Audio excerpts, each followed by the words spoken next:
Nous enchaînons 3 interventions qui ont toutes pour cadre la commune ou le plateau de Chambon-sur-Lignon, avec des récits au plus près de ces Françaises et Français anonymes, mais pas que, qui se sont illustrés entre 1940 et 1945 dans la protection des personnes traquées par la Gestapo, avec parfois la collaboration honteuse des forces nationales de police.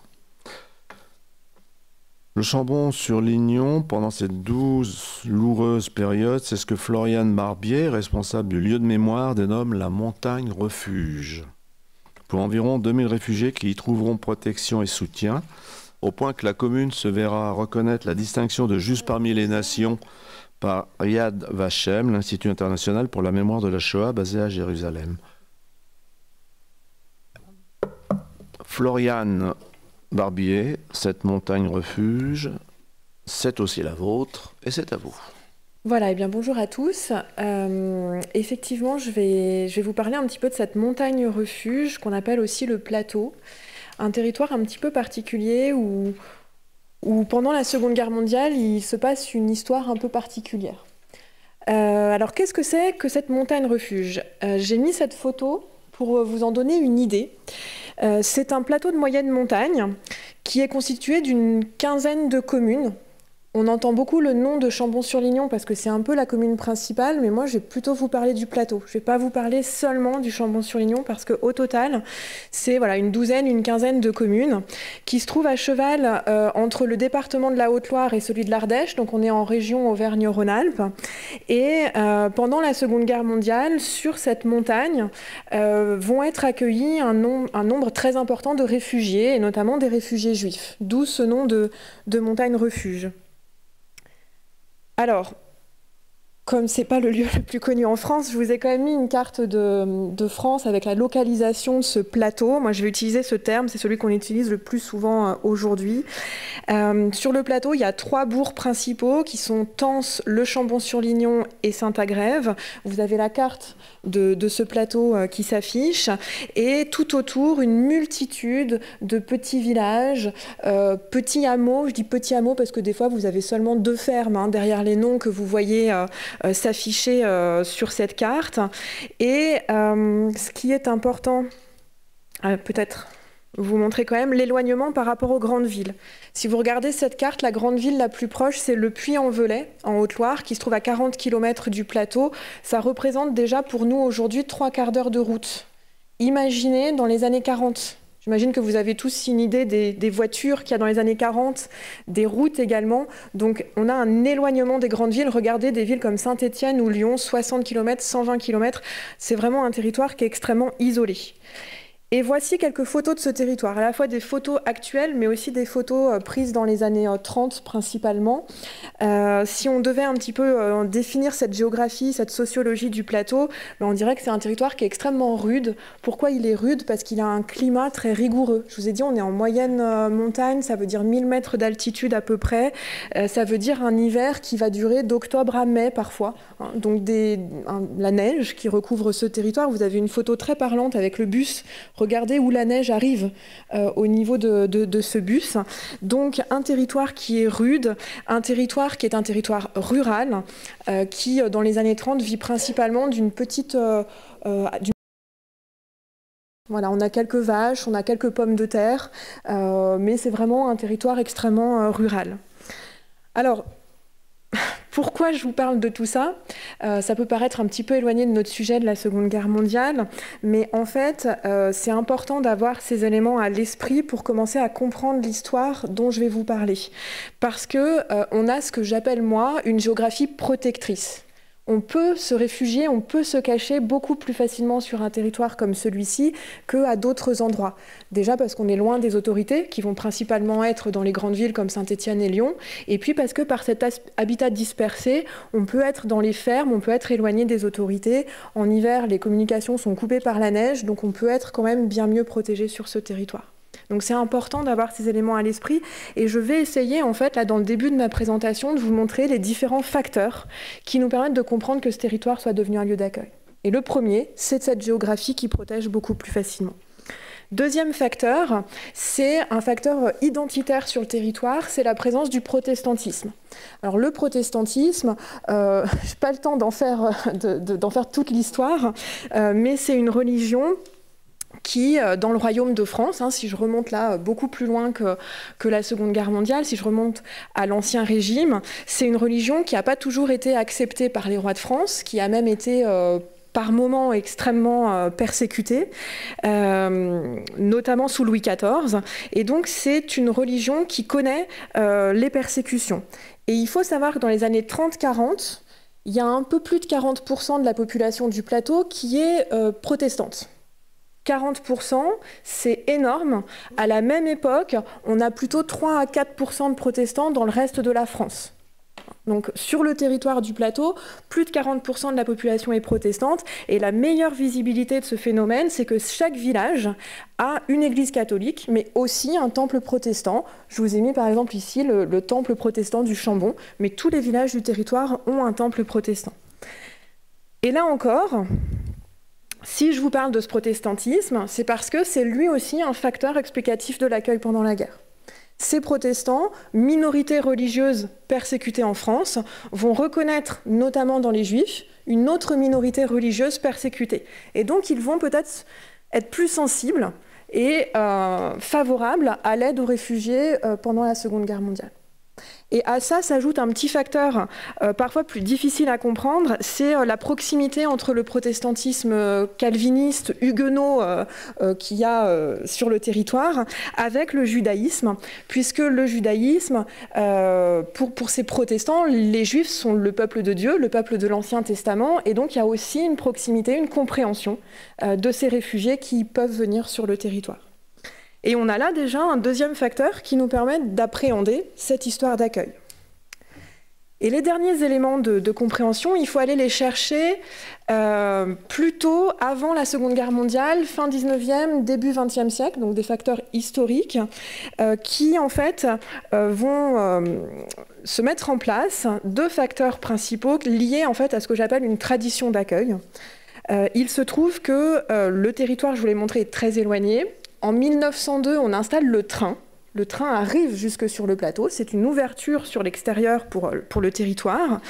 Et à ce moment-là, se développe une association qui s'appelait l'Œuvre des enfants à la montagne, qui est basée à Saint-Étienne et dont l'objectif est d'amener des enfants de milieux défavorisés sur le territoire pour passer des vacances. Et ces enfants sont logés chez les habitants. C'est les paysans du territoire qui accueillent chez eux entre 1 et 4 enfants pendant 1 mois et demi en été, et qui donc prennent l'habitude de partager leur quotidien avec des enfants qui ne sont pas de leur famille. Donc une habitude d'accueil qui existe déjà, bien avant la Seconde Guerre mondiale. Et en parallèle de cette action plutôt sociale, de cet accueil social, va se développer le tourisme. C'est toujours le cas aujourd'hui. Si vous venez au Chambon, alors au mois de janvier, vous ne verrez pas grand monde, mais si vous venez au mois de juillet et août, vous verrez le territoire est extrêmement fréquenté. Et ces touristes, eh bien, comme on a compris l'intérêt économique au début du XXe siècle, on va mettre en place des hôtels, des commerces, des pensions qui vont permettre de développer ce tourisme. Et toutes ces structures vont, au moment de la Seconde Guerre mondiale, permettre tout simplement d'héberger des réfugiés. S'il n'y avait pas eu cette histoire touristique, peut-être qu'on n'aurait pas eu les moyens, les structures d'hébergement pour accueillir les réfugiés en grand nombre au moment de la guerre. Donc vous voyez, on a finalement, à la fin des années 30, un contexte favorable à pouvoir accueillir les réfugiés. Si je vous demande, pour voir un petit peu si vous avez suivi jusque-là et si je peux enchaîner, quels seraient donc les 4 facteurs que je viens de donner ? Et je m'adresse peut-être plutôt aux collégiens. Quels sont les 4 facteurs, du coup, qui nous permettent de comprendre cet accueil au moment de la guerre? Allez, rapidement. Ouais. L'isolement. L'isolement, une géographie qui protège, ouais. Quoi d'autre?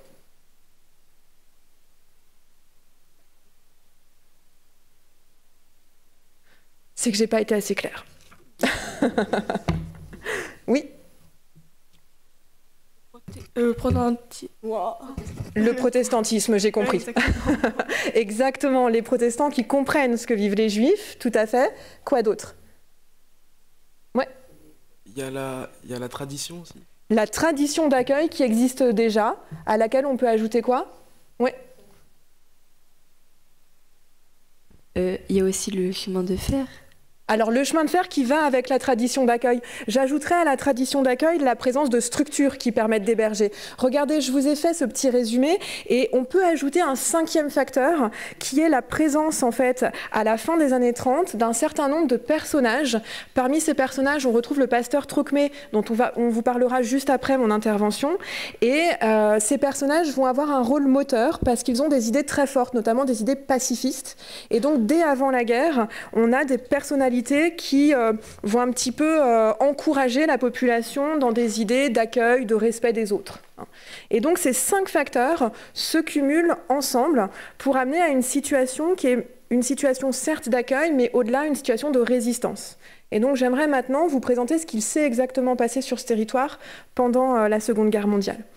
Si on parle de résistance très rapidement, est-ce que vous connaissez les différentes formes de résistance qui existent, les jeunes ? Est-ce que vous connaissez les différentes formes de résistance qui existent pendant la Seconde Guerre mondiale? Qu'est-ce qui vous vient à l'esprit quand on vous dit résistance? J'entends que votre professeur valide, donc allez-y. C'est lutter. Lutter, oui, tout à fait. Est-ce que vous avez idée des différentes formes de lutte qui peuvent exister? Oui. Le sabotage. Par exemple, le sabotage, ouais, souvent c'est ce qui nous vient à l'esprit, le sabotage de chemin de fer, notamment. Ouais. Oui. Il y a la lutte par les armes et entre nous, avec les amis quand on s'échange des prospectus, par exemple. Ouais, c'est vrai. On va voir qu'elle a un nom, cette forme de résistance. On y pense moins souvent, tout à fait. C'était ce que tu voulais dire à côté? Oui, c'était pour dire la communication entre... Ouais, le fait de transmettre des informations, oui. C'est aussi une façon de résister. Allez, une dernière proposition. Il y a la résistance active avec tout ce qu'on fait. Après, il y a l'intellectuel avec les artistes. Ouais. Alors, ce que j'aime pas dans cette présentation, tu as raison sur le fond, sur la forme un peu moins. On ne parle pas de résistance active parce que ça sous-entendrait qu'il y a une résistance passive. Or, toute forme de résistance est active et non pas passive. Et c'est ce qu'on va voir. Par contre, sur le fond, tu as raison, il y a différentes façons d'exprimer sa résistance. Et c'est ce qu'on va voir parce que l'exemple du plateau est un très bon exemple des différentes formes de résistance. Premier exemple, et c'est ce qui marque vraiment l'histoire locale, c'est ce qu'on appelle aujourd'hui la résistance civile. Je vous ai mis le terme en tête de diaporama. La résistance civile, si je la résume très rapidement, c'est l'aide aux persécutés par différentes actions, et notamment le sauvetage des Juifs pendant la Seconde Guerre mondiale. Alors, pour vous parler un petit peu des réfugiés qu'on accueille sur le plateau pendant cette période, il n'y a pas que des Juifs. C'est eux qui vont laisser le plus de traces, mais il n'y a pas que des Juifs, il y a des réfugiés espagnols déjà, qui arrivent avant la Seconde Guerre mondiale, qui fuient la dictature de Franco en Espagne. Et il y en a une centaine qui arrivent sur le territoire. On a aussi un nombre très important de réfugiés de l'Exode. Vous savez, au début de la Seconde Guerre mondiale, énormément de citadins du nord de la France, de la Belgique, du Luxembourg, qui fuient les bombardements, qui fuient les combats et qui se réfugient dans des zones de campagne. Ces réfugiés de guerre ont été en nombre très important aussi accueillis sur le plateau. On va avoir quelques opposants politiques des anti-nazis, notamment allemands et autrichiens, qui vont aussi arriver sur le territoire. Et puis, dans un second temps, les réfugiés juifs. Et ces réfugiés, ils sont accueillis, hébergés dans différents endroits. Il y a des habitants qui vont accueillir chez eux, donc il y a vraiment beaucoup de réfugiés qui vont dans les fermes notamment du territoire. Il y a les hôtels touristiques qui existaient avant-guerre et qui vont aussi servir de lieu d'accueil.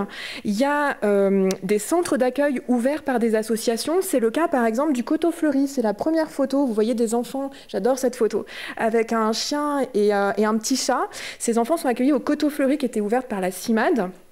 Il y a également des maisons d'enfants qui, elles, étaient consacrées aux enfants séparés de leur famille. Ce n'est pas forcément des orphelins, ça peut être tout simplement des enfants que les parents ont envoyés dans les maisons et où ils se cachent ailleurs. Et ces maisons sont très souvent gérées par des associations humanitaires. Je vous ai mis l'exemple de la Guespie sur le diaporama où on voit cette maison ouverte par la Croix-Rouge suisse Secours aux enfants. Donc ce qui est important à noter, c'est que les réfugiés sont différents, les modes d'hébergement sont différents et les réfugiés sont aussi différents dans leur profil. Il y a des enfants seuls, il y a des familles, il y a des adultes seuls. Hein, donc c'est vraiment une grande diversité de ces réfugiés. Jusqu'en 1942, leur accueil, il se fait plutôt légalement. Ça peut un peu étonner. Mais en fait, jusqu'en 1942, les autorités sont assez informées de l'accueil des réfugiés sur le territoire.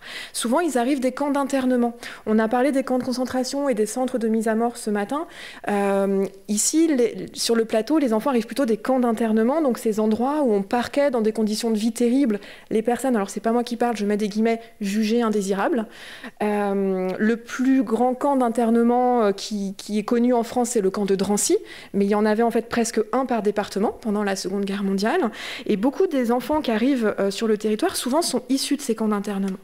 Et puis, il y a un tournant en 1942. On a parlé de 1942, moment où les nazis décident la solution finale. Et donc, sur le plateau, on va vraiment passer de l'accueil au sauvetage à partir de 1942.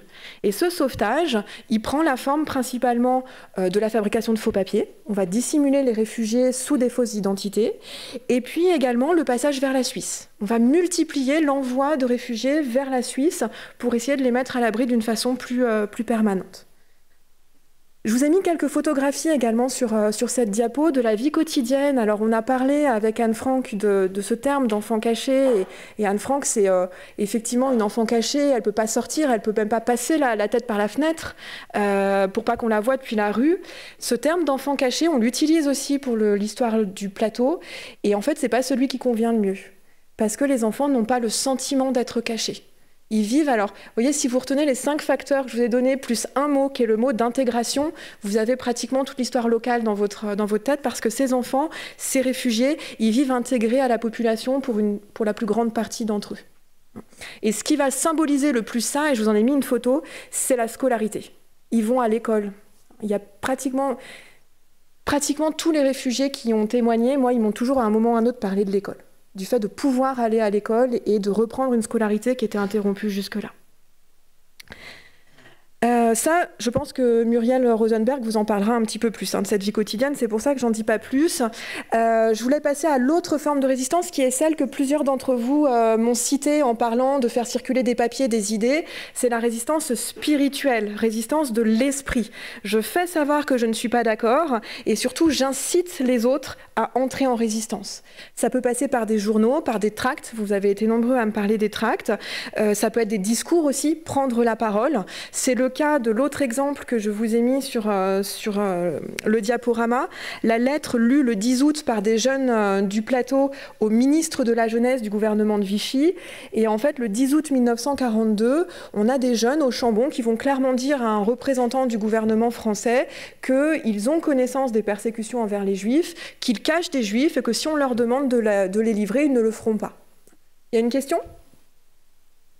Il ne faisait pas aussi passer la résistance par radio ? Aussi. Ça peut passer, cette oralité peut passer par la radio, tout à fait, bien sûr. Ouais, c'est aussi un moyen de résistance, c'est exactement ça. Voilà, donc résistance spirituelle. On en a souvent moins notion, donc je vois que vous l'aviez plutôt dans votre esprit.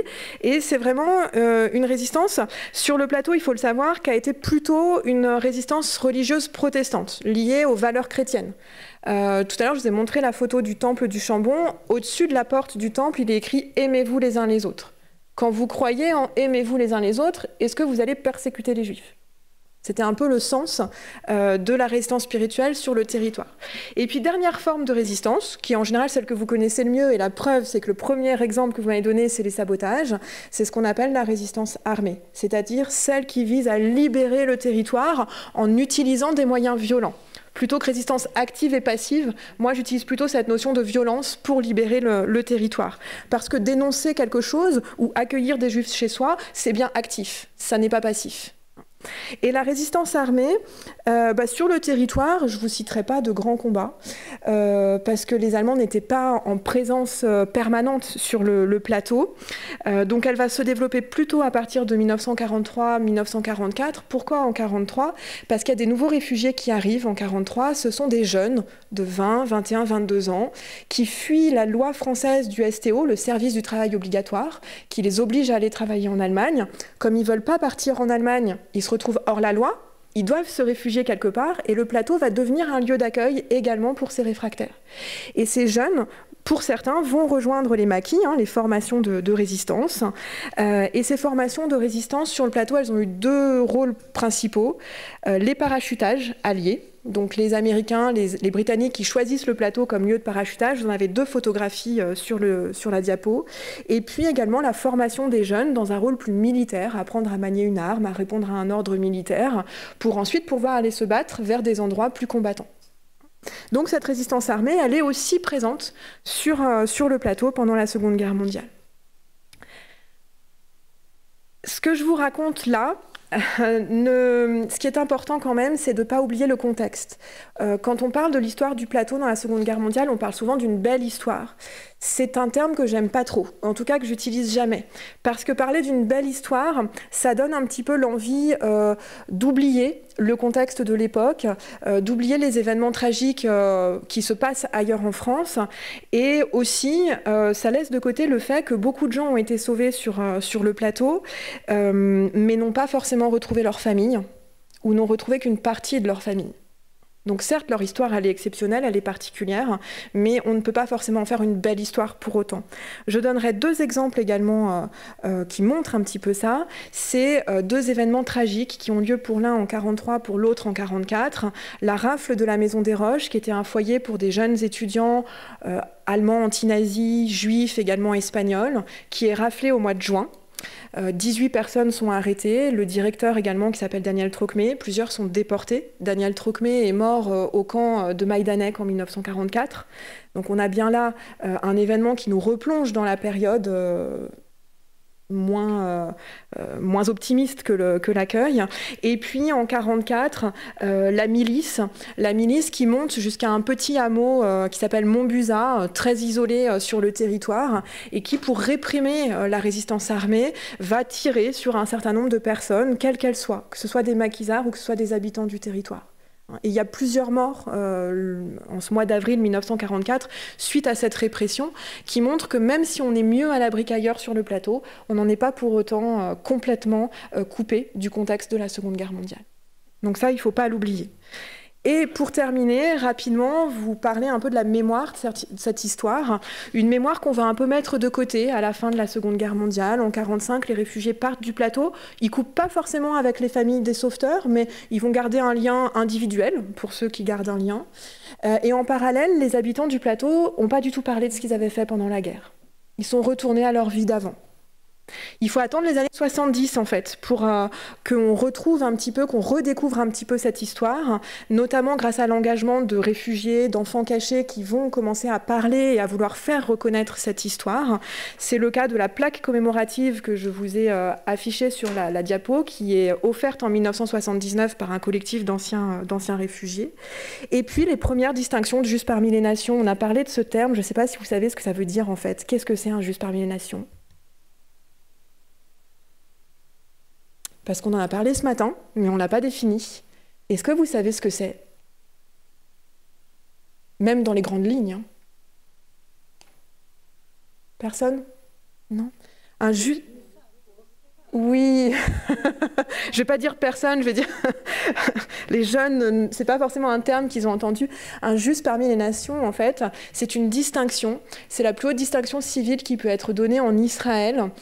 Si je devais parler d'une distinction civile en France, je parlerais de la Légion d'honneur, par exemple. Eh bien, en Israël, la plus haute distinction qui puisse être donnée, c'est le titre de juste parmi les nations. Et on le donne, c'est très précis, à une personne non juive qui a aidé des juifs au péril de sa vie et sans en avoir tiré profit.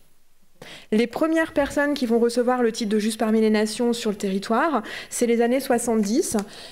La dernière distinction, si je ne me trompe pas, elle a été donnée au début 2020. C'était dans un petit village à côté du Chambon. 23, voilà, c'est ça.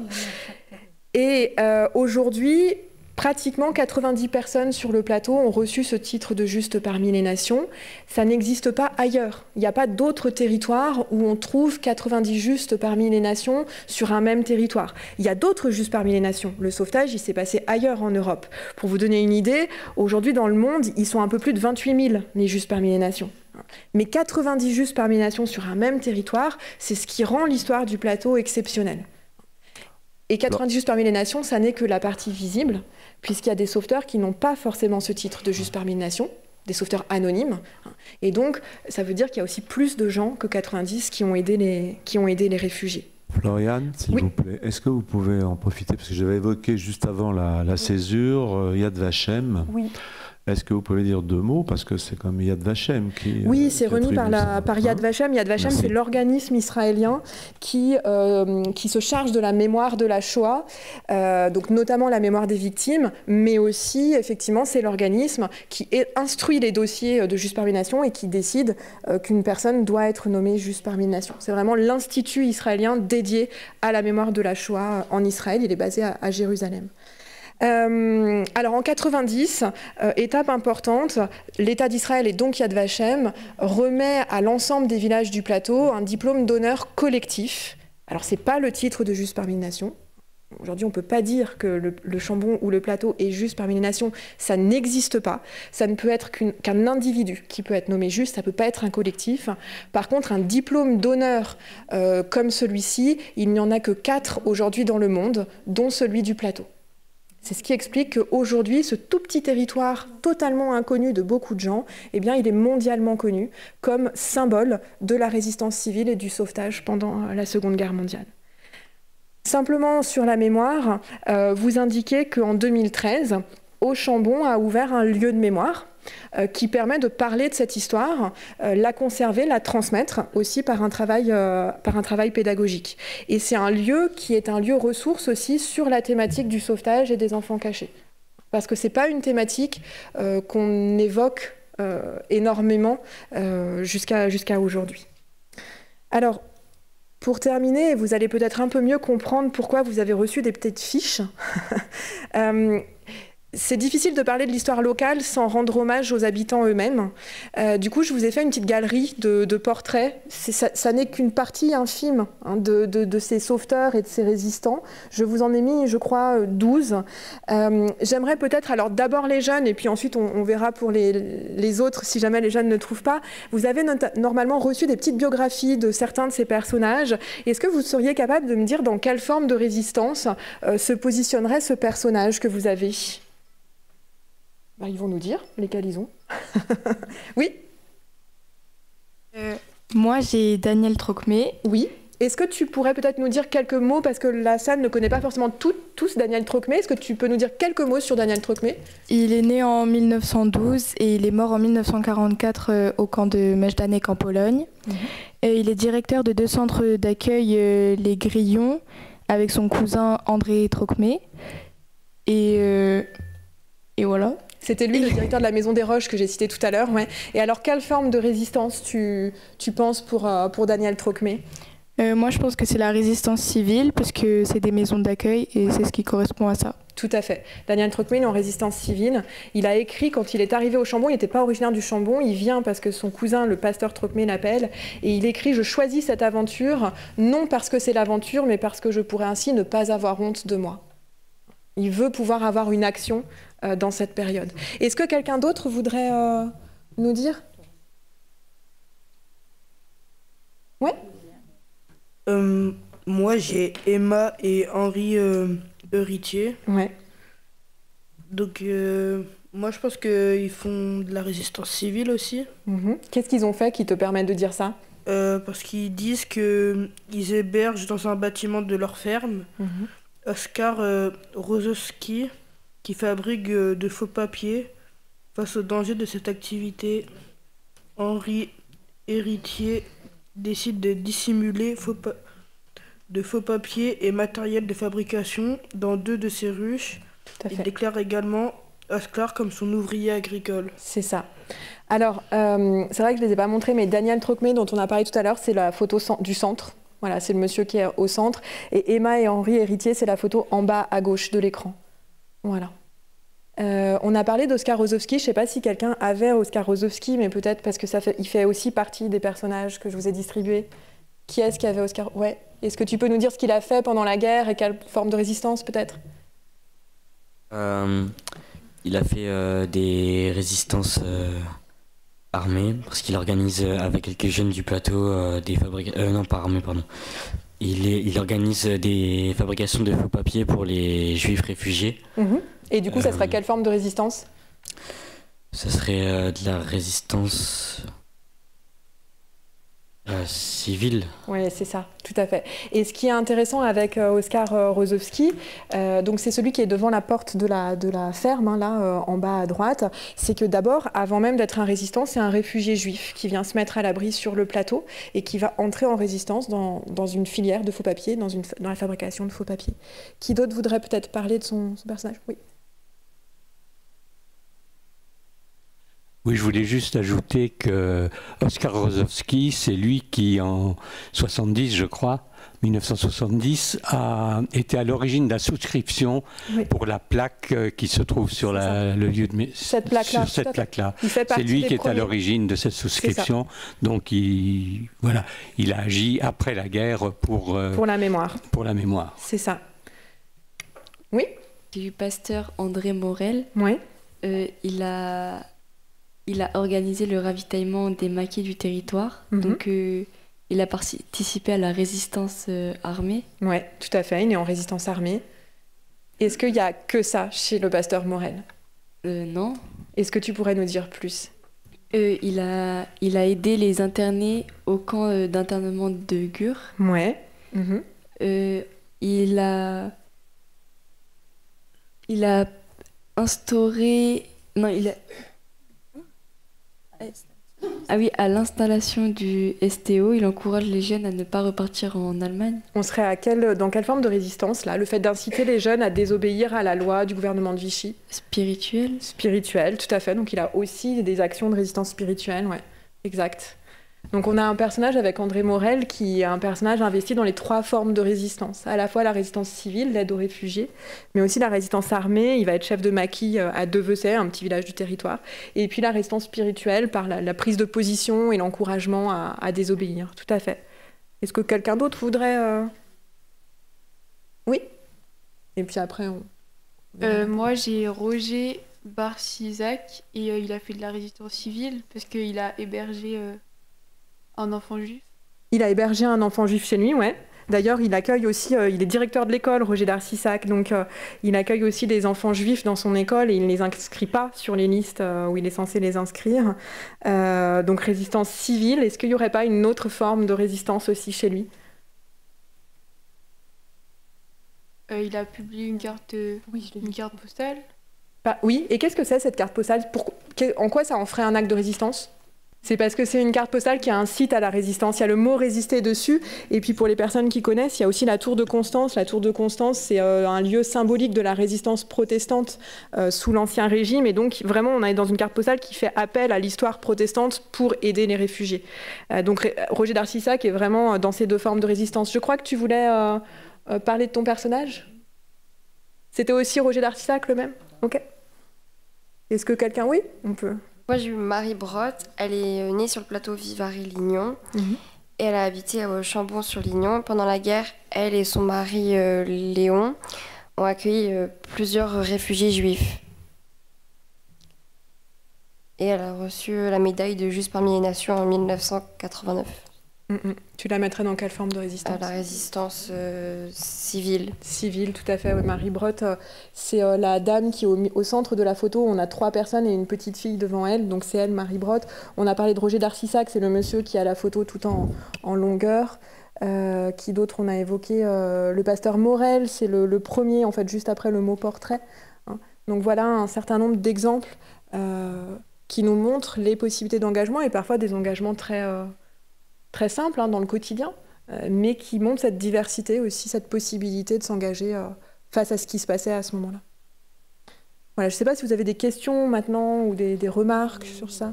comment se fait-il que ce lieu, à l'époque, était aussi vite connu pour l'accueil et la possibilité de s'y cacher?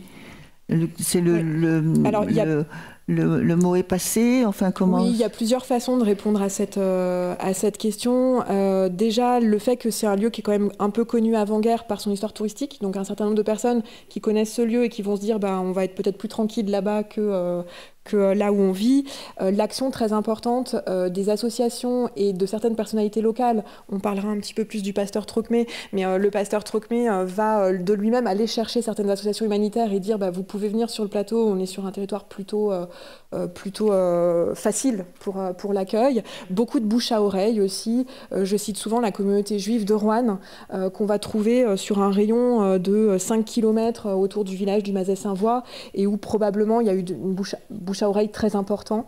Et puis effectivement ces réseaux d'associations, notamment la Croix-Rouge suisse qui a des internés volontaires dans le camp de Gurs, dans le camp de Rivesaltes et qui a également des maisons d'enfants sur le Chambon et qui donc va envoyer les réfugiés sur le territoire. C'est le cas aussi de la CIMAD par exemple. Donc c'est une réponse un peu multiforme, il y a plein de biais différents et parfois c'est aussi un peu le hasard. Il y a certains réfugiés qui ne savent pas du tout comment ils ont fini par arriver sur le territoire parce que c'est plein d'étapes jusqu'au plateau. Parce que il n'y a pas d'autres lieux analogues ailleurs en France? Ah non, à cette échelle-là, non. Oui. Il y a des endroits quand même où il se passe un certain nombre de choses. On pourrait parler de Dieulefit dans la Drôme. Mais à cette échelle-là, c'est vraiment très particulier au plateau.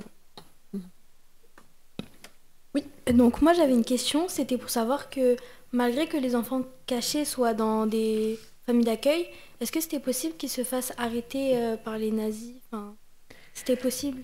Oui, alors bien sûr, c'est pas, c'est ce que j'essaie d'expliquer, c'est-à-dire qu'on n'est pas complètement à l'abri non plus. Il y a eu quelques tentatives d'arrestation, la plupart du temps qui donnent pas de résultats ou peu, mais on connaît quand même quelques réfugiés qui ont été arrêtés pendant leur présence. Mais c'est relativement rare par rapport à l'importance et à l'échelle de ce qui se passe à ce moment-là sur le territoire. Il faut savoir que pour beaucoup, c'est les gendarmes locaux qui sont chargés de mener ces arrestations et qu'ils sont pas ils n'ont pas forcément très envie en fait de répondre à ça, donc ils vont souvent un peu participer en faisant savoir qu'ils doivent venir arrêter des personnes, etc. Est-ce qu'il y a d'autres questions ou d'autres remarques? Eh bien, merci, Floriane.